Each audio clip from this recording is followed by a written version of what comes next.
Xo'p, oliy daromadga keladigan bo'lsak, Dubayda yurganlar biladi, aksar bo'lib ishlayotganlar hammalari.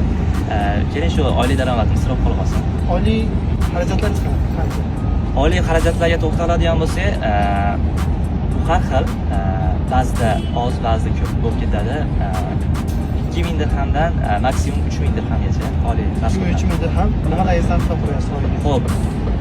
Bu yerda akalarim bor, oshnalarim bor. Ular bilan bu joyga borib, kafelarda, restoranlarda o'tiramiz, ba'zi shoppinglar ham qilamiz.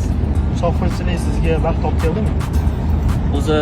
O'zi hamma musofirlar biladi, ba'zida yaxshi kunlar bo'ladi, yomon kunlar bo'ladi. Vaqt olib keldimi degan so'zga qaraydigan bo'lsa, albatta olib keldi. Qaysi taraflama? Men shu musofirda o'zim uchun karyera qurib, ya'ni imkoniyat qurib ishlayapman va oilam uchun ishlayapman. Shu oilam baxtli hozir, inshaalloh men ham baxtliman. Rahmat.